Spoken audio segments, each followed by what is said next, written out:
नमस्कार दोस्तों, जय श्री राम। आज हम चर्चा करेंगे गीता, मद्भागवत गीता। मद्भागवत गीता का 9वां अध्याय, 9वां चैप्टर, जिसमें कृष्ण जी ने एक चीज़ कही है कि योगक्षेमं वहाम्यहम्, मतलब मैं आपका कुशल क्षेम मैं वहन करूँगा। आगे पीछे क्या कहा उन्होंने, इसको भी आपको समझना होगा। और उन्होंने ये भी कहा कि अर्जुन, तू निष्पाप है और ये मैं तेरे को बताता हूँ, ये इसमें तो सभी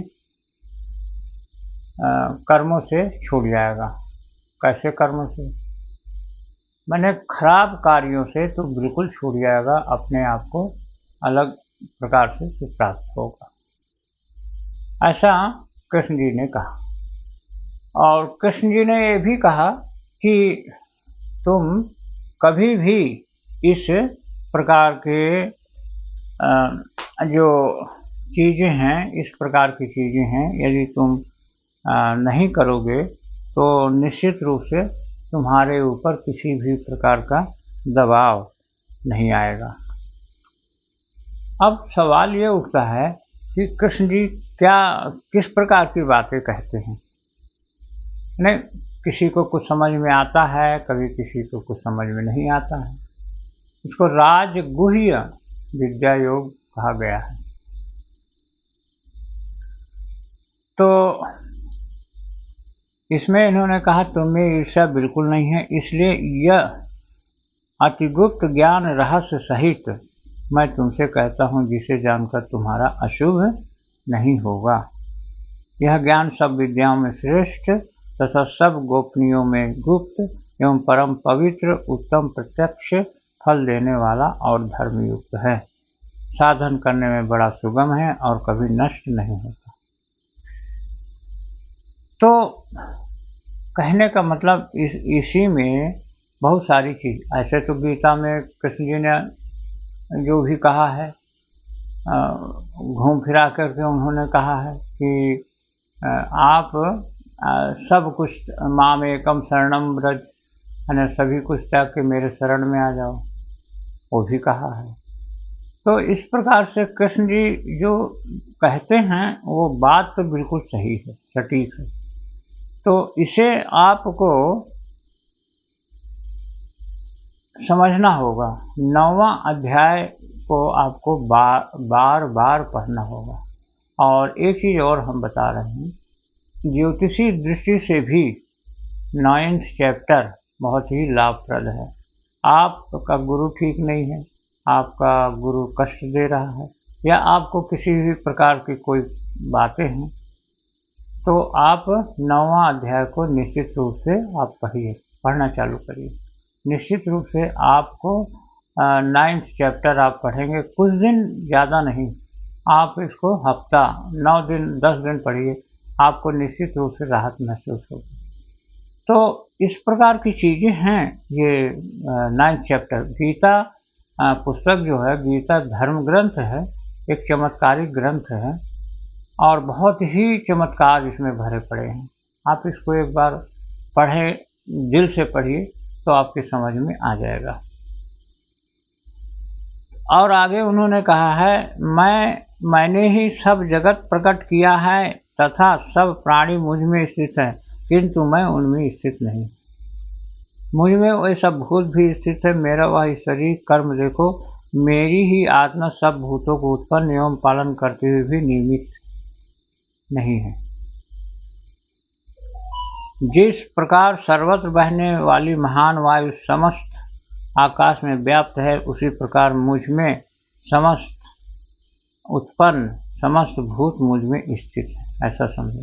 हे कौन्तेय, सभी जीव कल्प के अंत में मेरी प्रकृति में आ मिलते हैं और कल्प के आरंभ में मैं उनको फिर उत्पन्न करता हूँ। अपनी प्रकृति का आश्रय लेकर उनके गुण व स्वभाव वाले समस्त भूत वर्ग को मैं उनके कर्मानुसार बारंबार उत्पन्न करता हूँ। हे धनंजय, मेरे ये कर्म मुझे नहीं बांधते, क्योंकि मैं उदासीन की तरह इनमें आसक्त नहीं बल्कि स्थित हूँ।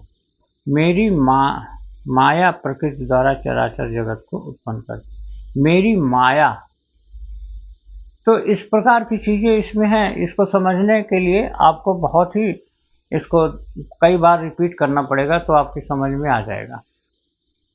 कठिन भी नहीं है, लेकिन इतनी आपको आसान भी नहीं समझना चाहिए।